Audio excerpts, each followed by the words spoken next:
Hurricane Sally, which has weakened a little bit, is moving very slowly, but it will strengthen again likely.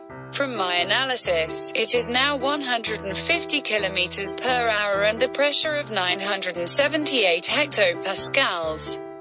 It is moving northwest at 3 kilometers per hour and located at 29.1 and 88.0 W. The wind field is small and very weak on the southwestern side. The cyclone damage potential index is about 88. The storm expects to arrive within 48 hours. It is now 165 kilometers from Pensacola that will arrive on Thursday midnight, 180 kilometers from Biloxi that will arrive at the same time, 185 kilometers from Gulfport that will arrive at the same time, 200 kilometers from Mobile that will arrive on Thursday morning, and 275 kilometers from New Orleans that will arrive at tomorrow night. Sea surface temperature is still warm, which is about 29 degrees, but it may decrease as severe upwelling.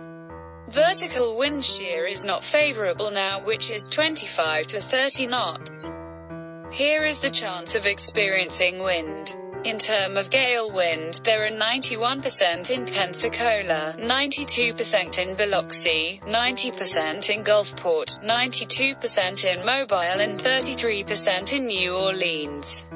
In terms of storm wind, there are 43% in Pensacola, 38% in Biloxi, 37% in Gulfport, 56% in Mobile, and 3% in New Orleans.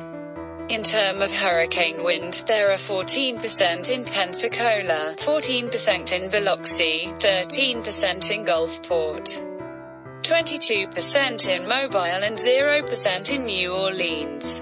Intensity is likely to increase again with a positive chance of being a Category 4. However, vertical wind shear continues to rise. Nevertheless, sea surface temperature will maintain favorable unless upwelling.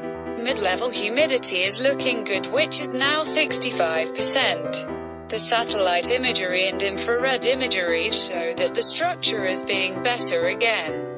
The radar images show that the formation of eye wall has completed. Forecast to intensify again, but the environment is bad. Landfall as a major hurricane doesn't rule out. Therefore, who lives in Florida, Alabama, Mississippi, and Louisiana should aware of the storm coming. Finally, thank you for watching this video.